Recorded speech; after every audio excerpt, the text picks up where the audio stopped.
G'day, it's fugitive Australian journalist Shane Dowling from the website and YouTube channel Kangaroo Court of Australia. Now, I've just published an article in relation to Alan Jones and the trial, and a lot of information that you just wouldn't know about because the whole media just haven't been reporting, or they've reported it once and forgotten about it.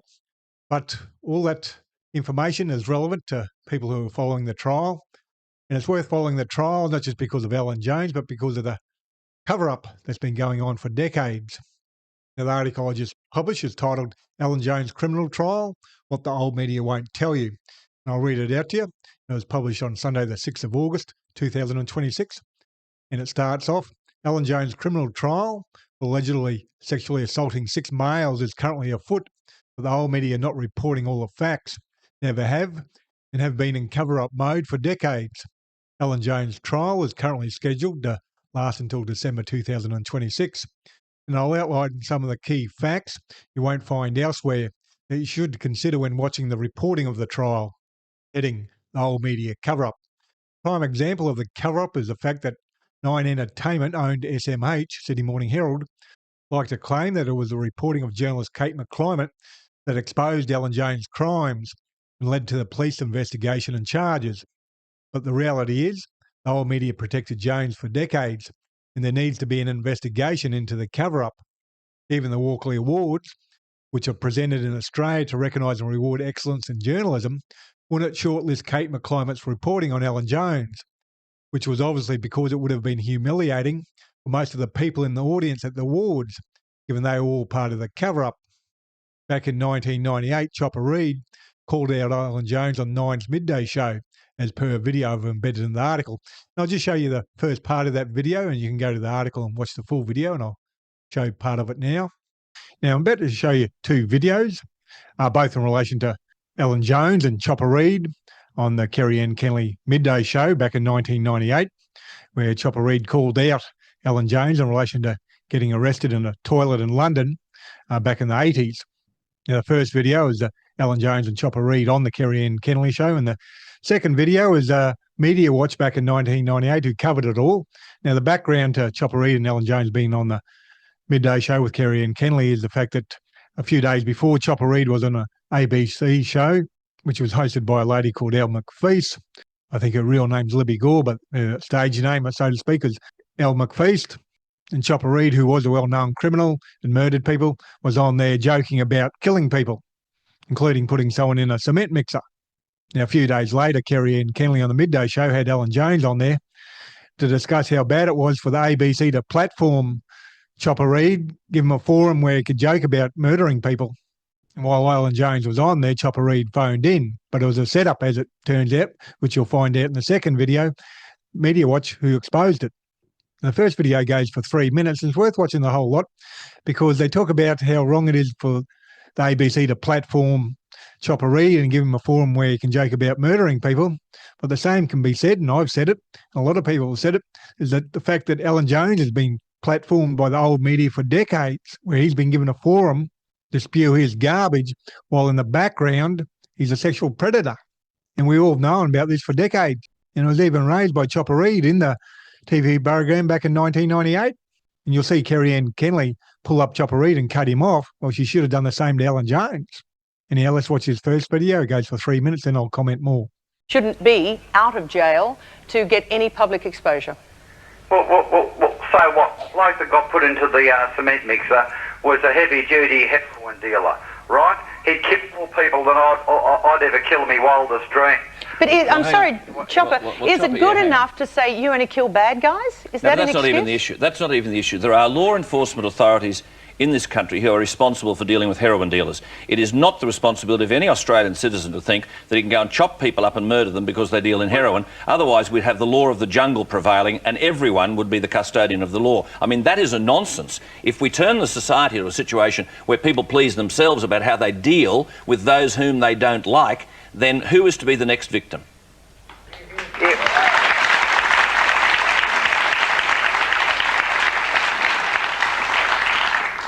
Well, people who throw stones better make sure they don't live in glass houses, Alan. Well, we're not talking about anyone living in glass houses, Chopper. Yeah, well, I never got arrested in a public toilet in London. Yeah. Oh, Chopper, I'm sorry. Actually, I'm now pulling the plug on this. I actually have no desire to listen to anything else that you have to say. Thank you very much for calling. That's as polite as I can possibly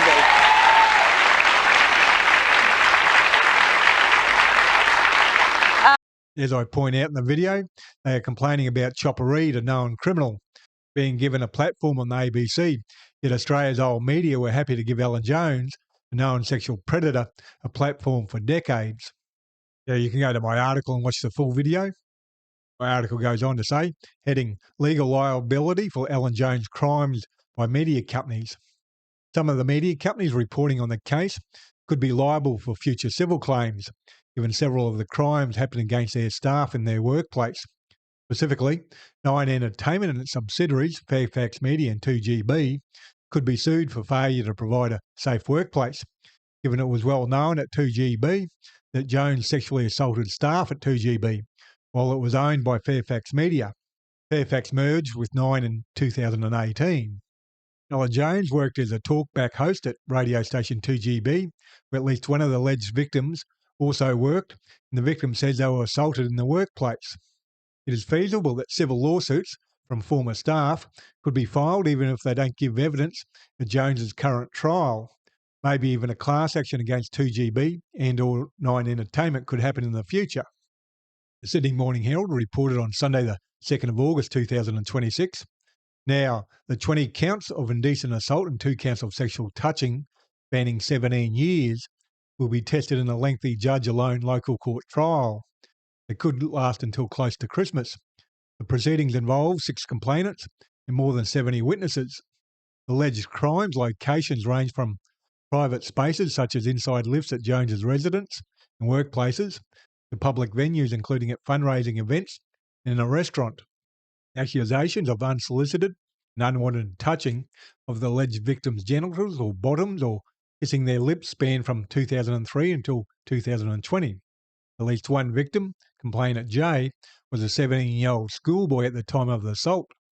The schoolboy's allegations are consistent with an article I published in May 2015 titled 2GB's Alan Jones sent love letters to a schoolboy.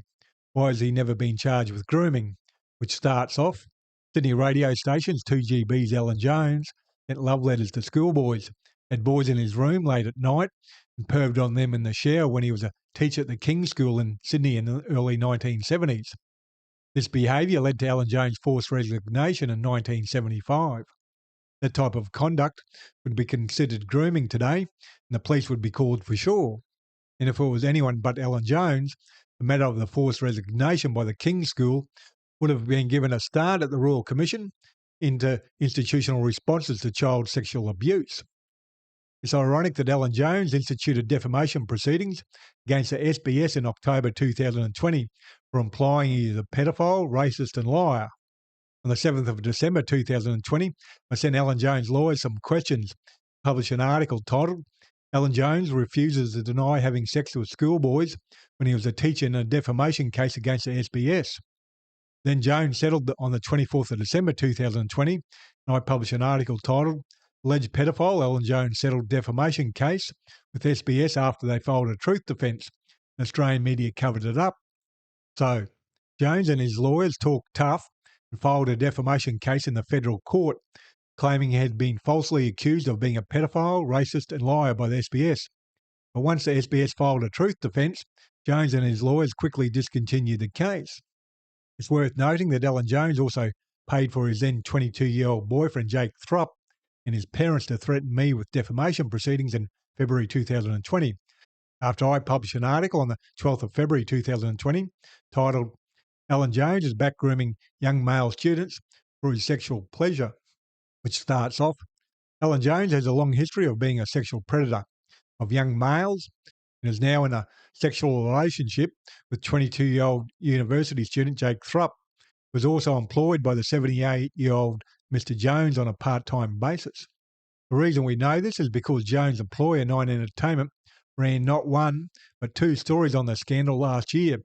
And while they did not expressly state Jones and Thrupp are in a sexual relationship, they said enough so the reader is in no doubt that is the situation. After I received Jake Thrupp's defamation threat on the 19th of February 2020 from Alan Jones's lawyers, I published an article titled Alan Jones' 22-year-old boyfriend Jake Thrupp sends a legal threat to journalist. I never heard from Alan Jones or Jake Thrupp again. Some relevant facts you won't find the old media reporting about Alan Jones are: 1. How Alan Jones was outed on national TV in 1998 on Channel 9's Midday Show, as per the video in the article. Number 2. How Jones was outed in Chris Masters' 2006 book, Jonestown, The Power and the Myth of Alan Jones, for grooming schoolboys while he was a teacher. Number 3. How Alan Jones instituted defamation proceedings against the SBS for implying he is a pedophile, racist and liar, but discontinued the case once the SBS filed a truth defence. Number 4. How Alan Jones paid for his then 22-year-old boyfriend Jake Thrupp and his parents to threaten me with defamation for failing to follow through with the threat. Number 5. Nine Entertainment's potential civil liability for covering up Alan Jones's crimes. Given the prosecution case against Alan Jones is that Jones used his power, influence and financial gifts to groom and sexually assault young males without their consent, I think the above 5 points I just raised are relevant issues that the old media should be reporting so that the public get the full story. I've been reporting on Alan Jones since 2015 for being a sexual predator. The old media won't report the full story because they themselves are part of the story once you start examining the cover-up that has protected Alan Jones for decades. Now, if you go to my website, Kangaroo Court of Australia, and click on that article, it's got a lot of links in the article to previous articles I published with a lot further information, gives you the full background to what I've just read out then.